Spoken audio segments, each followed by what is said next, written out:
Observasi perkembangan peserta didik didasarkan pada karakter peserta didik.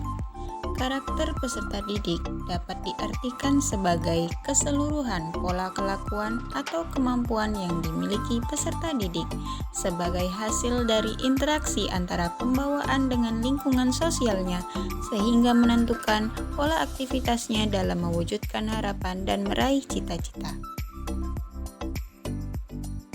Pemahaman karakteristik peserta didik sangat menentukan hasil belajar yang akan dicapai, aktivitas yang perlu dilakukan, dan asesmen yang tepat bagi peserta didik.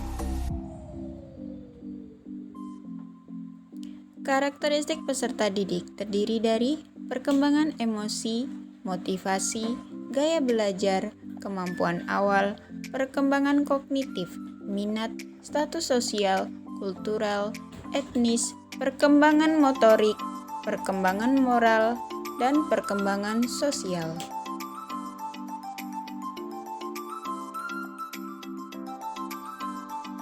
Dari segi etnis, aspek yang diobservasi, apakah di kelas terdapat keberagaman etnik? Jika ya, ada etnik apa saja? Untuk kultural, apakah di kelas terdapat keberagaman budaya? Jika ya, budaya apa saja yang tampak di kelas? Apakah peserta didik memiliki keragaman keadaan ekonomi?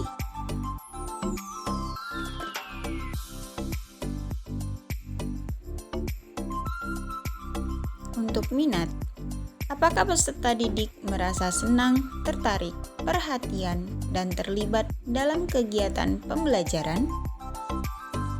Kemudian, untuk perkembangan kognitif, apakah peserta didik sudah memiliki kemampuan bernalar dan berpikir kritis? Untuk kemampuan awal, di tingkat manakah kemampuan awal peserta didik? Selanjutnya, untuk gaya belajar, bagaimana gaya belajar peserta didik? Untuk motivasi, apakah peserta didik terlihat tekun dan giat dalam kegiatan pembelajaran?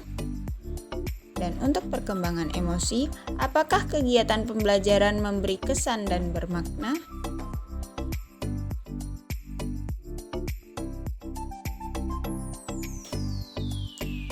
Berikutnya, untuk perkembangan sosial, bagaimana interaksi antar peserta didik dan antara peserta didik dan guru?